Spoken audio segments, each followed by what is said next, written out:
Just a quick note that this podcast was recorded and created during the 2023 WGA and SAG-AFTRA strikes. Without the labor of the writers and actors currently on strike, the movies being covered here wouldn't exist. Please support our actors and writers in getting fair wages and compensation. Go to sagaftrastrike.org for more information. Welcome to Three Films and a Podcast, the show where destiny brought together three friends to enhance each other's cinematic journey by watching three new movies in a series of themed rounds. There is no claim of ownership on any film footage used in this episode, as all film footage is owned in its entirety by the copyright holders. And just like every car in Too Fast, Too Furious, this podcast contains spoilers. Enjoy.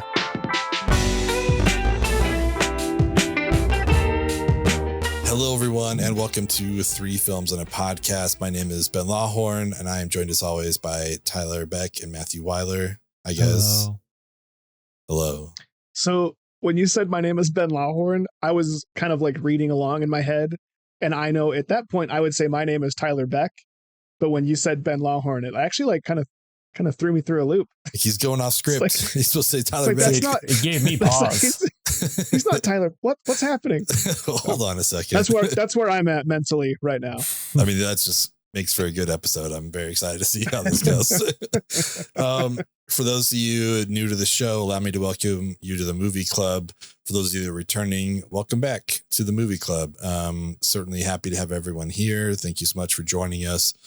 You can find us everywhere online at 3 Films Pod for the time being. Wink, wink. But you could also find us at 3filmspod.com. This week's episode, we have made it to our final installment of the summertime remakes. In this round, we are each picking a set of remakes, to the original and a remake. We're covering three different film, I guess, are they franchises? I don't know. Three different film groupings. We kicked it off with A Star Is Born. We went with old Babs and Lady Gaga. That was fun. Dune, David Lynch. I finally saw a David Lynch movie.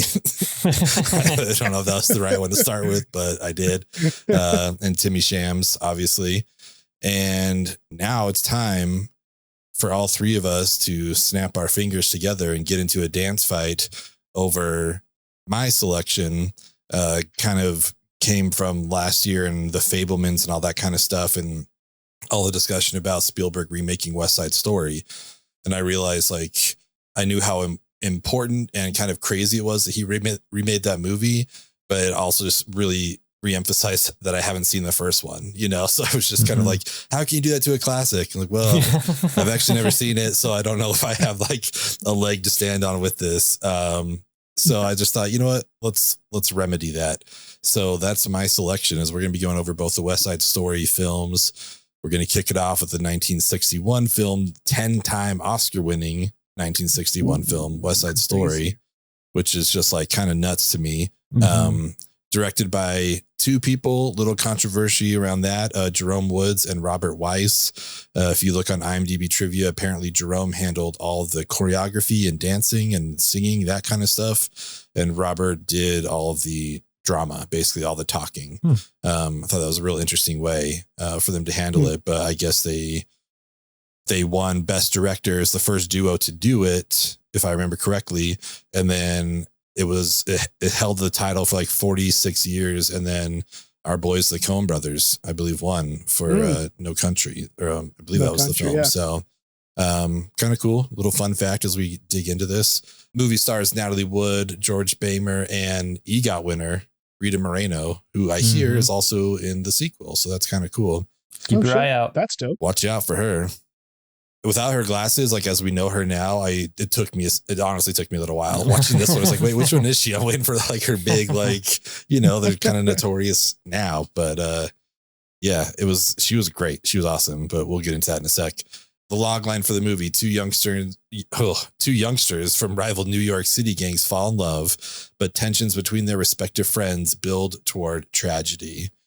This is one of the most successful movies ever, with music by Leonard Bernstein and lyrics by our guy, old Stevie Sondheim, Mr. Being Alive himself. So, I mean, it's a good group to pull from for sure. But yeah, I don't know. I have no idea, honestly, if you guys have seen this.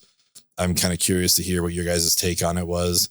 Matt, I'm going to kick it to you first. Share your thoughts with us on West Side Story.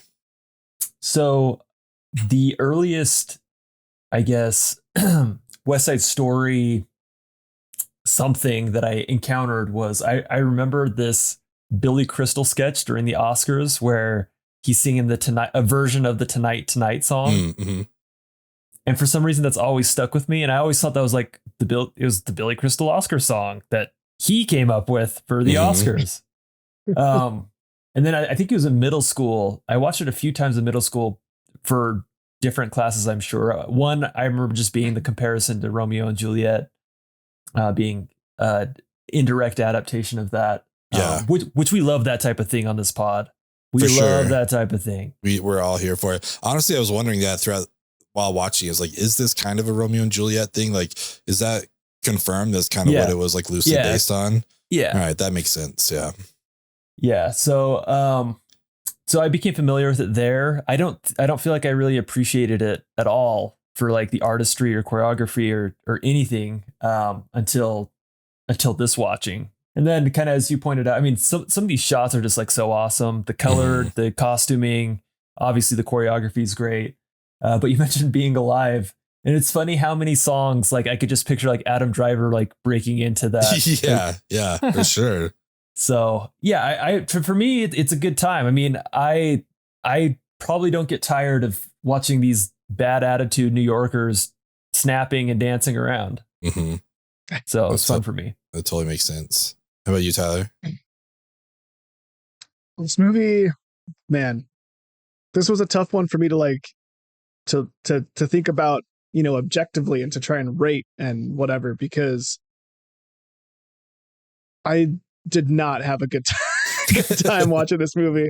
Like, it's a long 2.5 hours. I just really didn't like it. I just really wasn't having a good time with it. I mean, and even when I say I didn't like it, I'm like, did I not like it? Because there were a ton of things that I did like, but it was just, I was really surprised. I didn't like most of the music, like a large majority of it.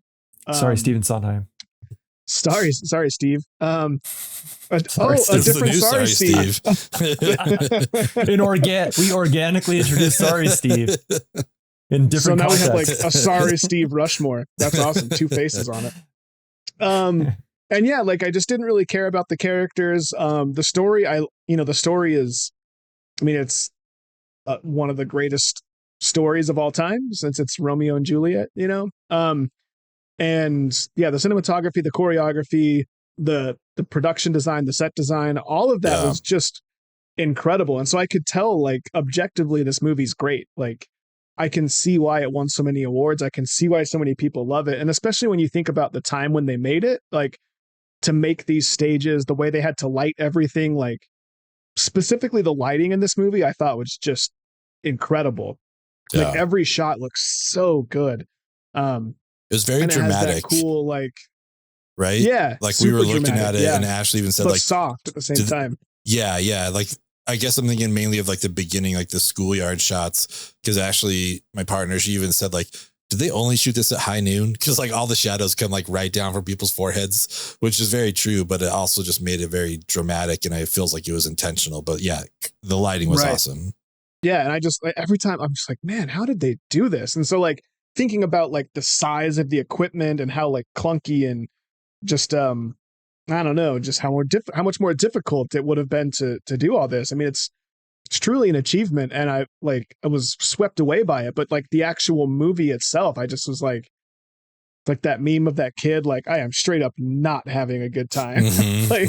I don't think I've ever checked my phone more during a movie, and it bummed me out so much because a lot of almost universally, when we go back and revisit an older movie that we haven't seen, I fall in love with it, you know, like I'm thinking of like the Hitchcock round, or even some of the like Kubrick stuff, or like the Apu trilogy, like things like that, you know, where it's just I don't know, it just didn't land for me, and it really bummed me out. I was really expecting to just love all of the music.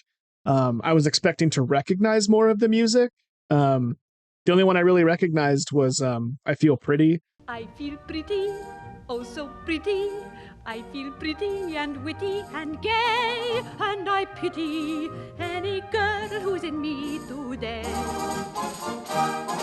And yeah, I don't know. It was just like, it felt like homework. You know what I mean? It felt like, I felt like I was watching this for like, you know, like an assignment for a film class or something.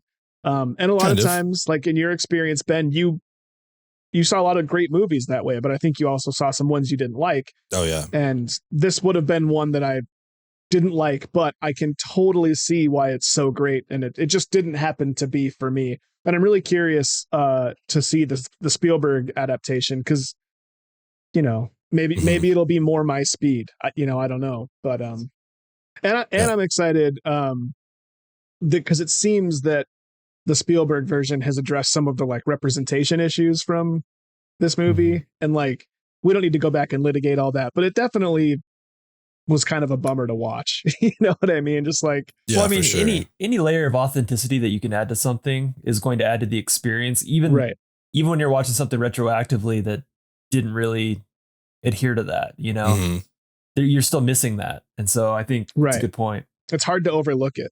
Like I couldn't get past it. I mean, Rita Moreno, right? Yeah. Played Anita. I thought she was fantastic. Like she was incredible. She was probably my favorite part of the movie. So good. As you alluded to earlier, Ben.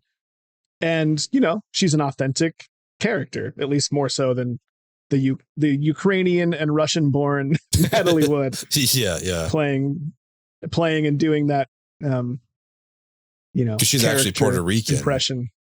Right. Yeah. Right. Which is cool. But I was, again, like in reading about it, obviously like there is all the brown face that they essentially did. And at first when we were watching it, you know, we got it. It's in 4K. We're watching on our nice TV and stuff. And we're just like, are they supposed to just look like dirty, or did they just never ever think about 4K quality? Because like sometimes you just can't tell. It's like, I can't tell if they're just trying to make them look like Pigpen, you know, from Peanuts, or if this is like a brown face thing. And I think at least for the sharks, it was kind of for some of them, it was kind of a brown face thing. Oh, for sure. Totally. But it's weird to me.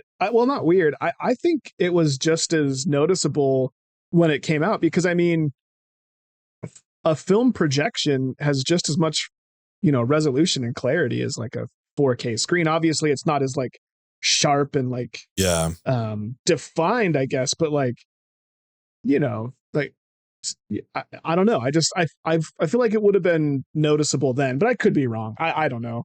And maybe it was, and just no one cared as much. Yeah. Or the people calling the shots didn't care. Cause with the Rita Moreno, like actually being Puerto Rican, and, you know, kind of the brown face on Natalie Wood, but they did the same to Rita Moreno because they wanted them to be the same shades. And she was even telling like the makeup person, like, well, I'm actually Puerto Rican. Like you don't have to make my skin darker, but it's just like, no, we've got to do this for everyone. It's like, that's kind of crazy to think about, but, classic white person move. Yeah. No. We'll tell you how to be Puerto Rican. Yeah. We'll let you know when you're Puerto Rican. But she was awesome. You're right. Like she was fantastic. I loved her performance quite a bit. Her song and dance. Like I feel bad that I know I didn't do it, but I feel bad that this was felt like an assignment, because I had a great time with this movie. I'm glad that we finally I finally watched it, you know. I recognized a handful of the songs, which was great. That I feel pretty kind of made me nostalgic, because my grandma used to sing that around the house all the time. And I was like, oh, that's where this is from. You know, like I never really knew. So when she starts doing it, I was just like, oh, my grandma used to sing this. This song's awesome. So that was kind of fun. Obviously Tonight, all that kind of stuff. And then my context for West Side Story being Jim from The Office, you know, when Michael's talking about being in a gang, and Jim's like, when you're a jet all the way, you know, it's like snapping his fingers. I'm like, oh, okay, I guess they snapped their fingers in this. Like that was honestly it. So it was cool to see that. When you're a jet all the way, right? The scale was fantastic. I'm very curious how much of this was on a studio lot versus actually in New York, because some of those sets were either massive or they were actually shooting on location. I probably should have looked into that more, but either way, they did a great job to me of making it feel real. Like obviously, like the candy shop, whatever, like that's all at a back lot, whatever. But like the basketball courts, all that, like it just, man, it just felt like some real big scale. I'm curious from you guys, that intro, did you think your TV froze? Because it holds on that thing for like 3 minutes. 100%. Like, oh, this froze. Like, I don't know what to do here, but it was like moving ever so slightly. I was like, am I going crazy? I like, admire the patience that our parents must have had. Right? Good God, like, no kidding. And at first, before buying it, I watched it on Amazon through Freevee, which has commercials. And it was literally just the intro. And then all this, like the, I guess, helicopter shots at that time, not drone shots above New York City. And then it goes to a commercial. It's like, no, like you can't give me 6 minutes of an intro and go to commercial, you guys. Like, that's when I was like, I need to buy this. I can't put up with this. You know, it's like you have 145 seconds of commercial. Like, I do not. I can't do this. So thank goodness the actors and writers are striking. It was just like, it was just crazy watching that. I'm like, oh my, I think my TV's broken right now. I also ended up buying this, and it's like, I never buy any movies. If we watch them for the pod, I always just rent them. But this one, to rent it was like $2. To buy it was $3. So I bought it, and then now I own this movie. Now you have it. Like, hopefully that I'll never watch again. See, but it made me realize maybe I should just. Yeah, I guess I could. But it made me realize I should just buy the movies we watch so I can have them forever. But this is the first one I bought, and it just so happens to be the one I think I've enjoyed the least. Such a bummer. Yeah, I enjoy the performances, like we talked about, the production, the costumes, like it won all that stuff. Just to quickly go over, like it was nominated for 11 awards and it won 10. It won picture, actor and actress in supporting role, director, cinematography, set direction, costume, sound, editing, and music. The only thing it didn't win was best writing for adaptation, basically. But to be fair, it was up against Breakfast at Tiffany's, The Hustler, The Guns of Navarone, and then what ended up winning was Judgment at Nuremberg. So I'm like, that's a pretty solid group that it's up against. I feel like the Academy's like, we got to give Nuremberg one. Like, we got to give them something. So it was the All Quiet on the Western Front. Yeah, exactly. It's like, let's give them this. Of course, man. Like, All Quiet won a lot, but anyways. Yeah, it's true. The only other thing I want to talk about is Tony. When I was watching him on here, I just like leaned over to Ashley. Like, I totally see why Spielberg went with Ansel Elgort. Like, controversy aside of his issues, but I was like, oh, I could just like, you could put him in this movie. Like they seem so similar anyway, and I can see why he got cast in the new one. So I'm curious to see his performance. I'm also curious to see, if they edited around it at all, with all the stuff that was happening as that was getting released. But I know they definitely took him out of a lot of the promo materials. So Tyler, I'm sorry that it wasn't exactly what you wanted, but I'm hoping the next one, that's all right, man. Hits home a little bit more. Hopefully the other Steve can pull some strings for you. Yeah. That'd be nice. Steve and Steve. So here's my question for you, Tyler, is if you did have to show this to somebody, what scene would you pick? Like, let's say, for example, you were in an elevator and you were watching your $3 movie and someone was like, hey, what are you watching? You're like, you know what? Let me fire up this scene for you, because I think I didn't love it, but you might enjoy this. What would your elevator pitch be? Before we get started, does anyone want to get out? So I don't remember exactly where they were. I might be infringing on Matt's scene a little bit, but my scene is actually just one specific moment of this scene. But it's when George sees Maria for the very first time, and they do this really cool, like, psychedelic transition into this like imagined dance scene, which I thought was just really cool, and it really surprised me. I don't know why I'm always surprised when like older movies do cool stuff. Yeah. You know what I mean? I'm like, man, they probably didn't start doing cool stuff till like maybe like the 70s or something, But I mean, I thought it was really cool. Like a really cool, psychedelic, interesting moment, because when he sees her, they kind of like blur out everything but her, and then they do the same for him from her perspective. And then it goes into that weird transition into this like cool dance sequence. And so I Feel Pretty, that song, and the Cool Guy or whatever. Those 3 songs are the ones that I liked. Nice. But yeah, I thought it was really cool, and I actually really, really liked it, and it made me really excited about the rest of the movie.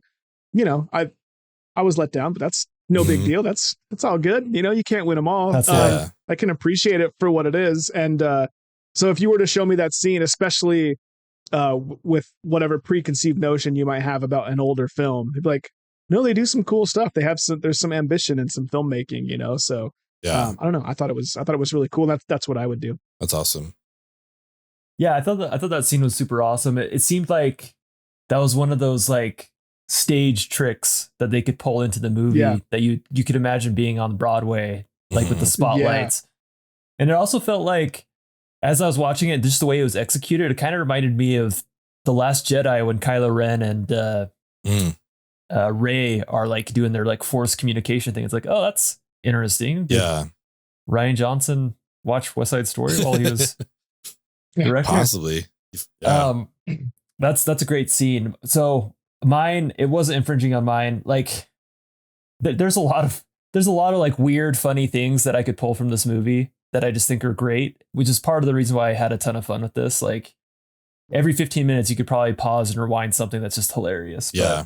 But, one thing that just like struck me was, number one, the school dance was cool and the choreography was like super fun. But there's this part where, I mean, you're dealing with gang members and they're doing these dance moves. And there's this one where the guys are lined up and like Riff, who's like the main like bad jet, he's like lined up and they're doing like this weird like dolphin like bobble, but they're like grinning like idiots. And like this is awesome. Like So I don't know what's going on here, but like that's what I would show someone on my phone if I was in the elevator, and they can just expect, you know, that type of choreography, those type of weird moments. But I just had a lot of fun with it. That for me, I think, is like the most impressive scene, like especially when they are going back and forth with the dancing, you know, like taking over the floor. I actually love the framing of that shot because the camera seems to be pretty low. Like we can almost see like up to the ceiling and it's just like super wide and we're just seeing everything. I thought that was a very cool scene. Like that's a great pick by both of you. Mine is essentially when we meet the Jets towards the beginning. And it's kind of a lot of just Russ Tamblyn, but for me, is just kind of like killing it. Like that move he did on those like monkey bars where he like dropped backwards, but caught himself on his knees and just like did a flip, like no hands. I was like, oh, he like just legit did that. That's crazy to watch, you know, like, it was just so impressive. I liked, you know, we kind of get to meet these guys.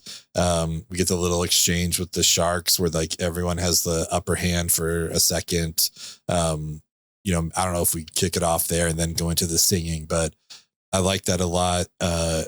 One thing I wanted to mention again, like I really dove deep into the trivia on this, but I guess Russ Tamblyn didn't like his dancing in this. Like he thought he didn't do a good job, but fucking of all people, if I remember correctly, is Fred Astaire came up to him and was just like, you killed it. Like that was awesome. And I was like, dude, totally. if Fred Astaire ever compliments your dancing, like you're good. Like you did it, man. Like that's like the pinnacle. Cool doing everything, man. I was so impressed with those dance moves and everything they were doing. So I like that a lot. I will say though, I kind of had, I don't know if you guys remember with Blues Brothers, I mentioned that at some point I internally was like, is this a musical? Like there's a lot of singing in this, you know, like I just didn't realize it was a musical.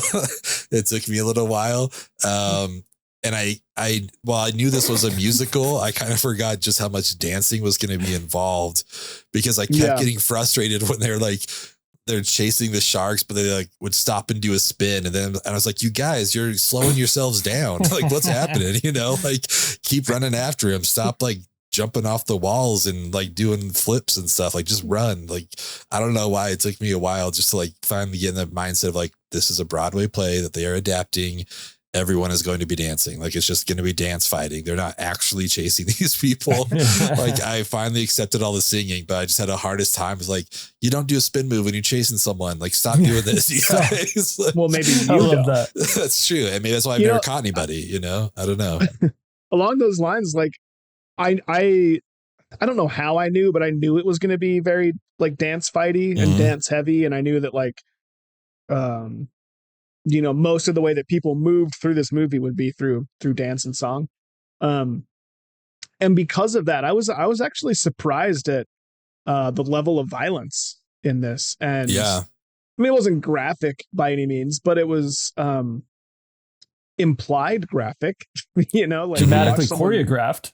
Yeah, you watch a few people get stabbed to death. Like it's not nothing, you know. And I was actually a little surprised by that. I guess I just assumed that it would have happened more like, you know, we would be behind the person that got stabbed and it would just, you know, look like getting punched in the stomach. You wouldn't actually see the knife like being stabbed towards the body, you know, like, yeah. I don't know. I don't know if you guys had the similar experience, but I was actually like, oh shit. Like I genuinely did not expect that. Yeah. I'm with you. Some of it was more than I was anticipating. But I think they did it well. I think it came across really good. So we need to do a version of that anime meme of that guy with the butterfly. Oh, yeah. Like, is this a musical? Is this a musical? Yeah, that's me. Anytime someone starts singing in a movie, it's like, oh, is this a musical? Oh. So I love that. When we talked about Do the Right Thing, I talked about how I would love to live in that neighborhood. It just seems so fun, like the sense of community. And I sort of have this like romantic idea of what it would be like to live in a community like that. I would fucking hate to live in the West Side Story community. Yeah. It's so bad. Stop oh my singing. God. Just give it a rest, you guys. Just felt like that guy that threw the glass bottle at them or whatever. It's like, just go in the store if you're going to sing. Like, stop dancing out here. Like, yeah, that's awesome. I like to think that those two crews, like the group of people that we see on screen are the only ones in that city that dance and sing.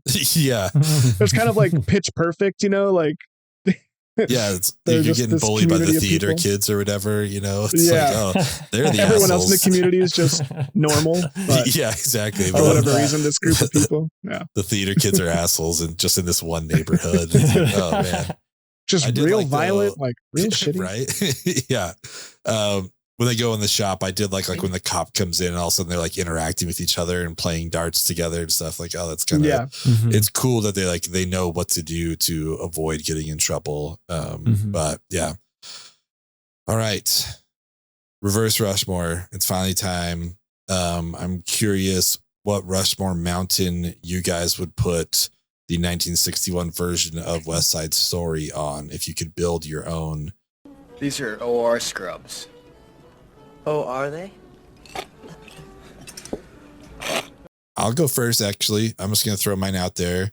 It's super basic. It's not exciting at all, but it's Broadway musical adaptations. It just, I think it's... don't overthink it. There's probably a lot more than I can think of, but like immediately it's like Little Shop of Horror, something else we covered with Rocky Horror Picture Show. Like, I think that would be really cool. And then even... I mean, I don't know. I have no idea. There's so many to choose from. And I know I'm leaving off like Les Mis and shit, you know, but like I had a really good time with Sweeney Todd. You know, I thought that was kind of a fun movie. So I don't know if those would be my final four, but some of those would be on there for sure. I would just go with adaptations based on Broadway plays. I think that's what I would go with. So Kiss, you know, keep it simple, stupid. Yeah. There's no need to overcomplicate things. Yeah. You know? Not on this pod. As a wise woman once said, "Why'd you have to go and make things so complicated?" Then that's very true. She did say that. So I would put this on my homework movies Rushmore. Okay. Yeah. It doesn't necessarily have to be all movies that I didn't enjoy, but just movies that I feel like you kind of just have to see. Mm-hmm. This definitely feels like you have to see it just to sort of get a sense of like film history and whatever, because like I said, all of the reasons why it's so revered, I can totally see. It just didn't happen to land for me, and that's whatever. Yeah. So, So, something like this, honestly, something like Casablanca, which I know is one of your favorites, Ben. But this list doesn't have to be movies I don't like. I want to make that clear. No, I hear you. This or Casablanca or I don't know. It would be really hard to shove 4 movies onto this list out of all the movies. Well, I was just going to say, like, another name could be like Reasons We Started the Podcast. It's just like, sure, this was it. It was just like, there's so much stuff that I should see West Side Story. When am I going to do it? It's like, I probably just need to make myself do it, like for some weird reason, and that's why we're here. Put Barry Lyndon on there. I cross it off I was going to say Barry Lyndon. When am I going to watch Barry Lyndon if not for some podcast? Yeah, some exactly. Yeah. So it's a great, the homework Rushmore makes a lot of sense. I like that. Mine is a little bit on the nose. It's Gangs in New York City, which I think the one that's, the elephant in the room is Gangs of New York. Sure. It's right there in the title. Which is a homework one for me. I feel like that's a Scorsese I haven't seen. If we do a Scorsese in the future, that's one I need to see, I feel. Hey, if anyone's out there who's passionate about this movie, I don't feel like when we talk about Scorsese, Marty. You'll get there. When we talk about Marty, that's my snapping. Saying his name is my snapping. I get it. When we talk of Marty, Gangs of New York does not come up in people's favorites typically. Yeah, I would say. Yeah. And so that would be interesting if you're listening right now and you're passionate about Gangs of New York and feel offended that people don't love it the way that you love it. Give us a call. Let us know. We'd love to have you on the pod. 100%. Holler at you boys. I would have to include The Godfather on there. Mm-hmm. West Side Story obviously is on there, and then I'd have to round this out with the Foot Clan, the Ninja Turtles movie. Okay, the first one or Secret of the Ooze. Okay, cool. Yeah, I like that. The new one looks good. I'm excited for it. I am very excited for the new one. Yeah, I think it looks really, really good. Was anyone else a little bummed that Star-Lord didn't call like the pig creature in Guardians of the Galaxy 3 like Rocksteady or Bebop or anything? I thought for sure he was going to. I thought he would for sure. It's fine. Yeah, but that seemed like something he would do. Yeah, like my instinct is like, I don't know if but the first movie calls them Ninja Turtles, so like he knew about them. So yeah, it seems like it's right there. But yeah, James Gunn, if you're listening, I have notes. And I believe if it's the same character, do you know who that was played by? I can't remember, but please remind me. Judy Greer. That's right. Oh, wow. Yeah, which is fantastic. So I love that so much that she played one of those characters. So shout out Judy Greer. If you're listening, please come on the pod. Judy. We'd love to have you. Well, is there anything else you guys want to talk about? The little West Side Story before we head out and move it up 60 years to the next one? I would just say trust in Steve. Get this movie out of my life. Get this movie out of my life. Trust in Steve. Yeah. Trust in Steve always. I'm excited to watch it. It felt like a weird flex or something. It's like the dude knows cinema. He knows the history of it, and yet he's choosing to do this. We talked about it a little bit with Bradley Cooper, doing A Star Is Born. It's like, man, what a bold choice for your debut. But old Steve, he's just like, this is gonna be one of my last movies. Actually, I'm gonna take a classic and I'm gonna remake it. And to your point, it's like not like a nobody that's like coming in and over ambitiously trying to be like, oh, I'm gonna redo, Psycho. Yeah, exactly. But yeah, it'd be interesting for someone to be like, I'm gonna, like Chris Nolan 20 years from now being like, it's time for me to do Casablanca. For real. Yeah. Oh, okay.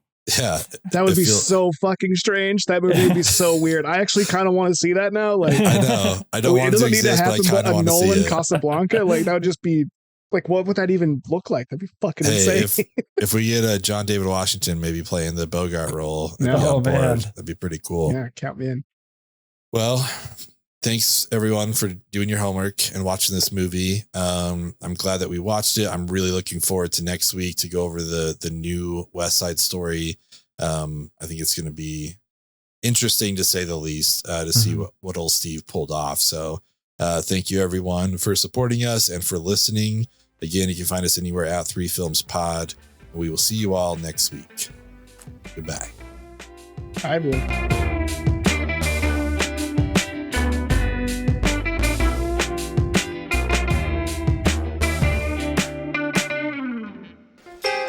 You're a Cobra boy, and don't you forget it, 'cause when you're in trouble, you won't have to sweat it. You're a Cobra boy.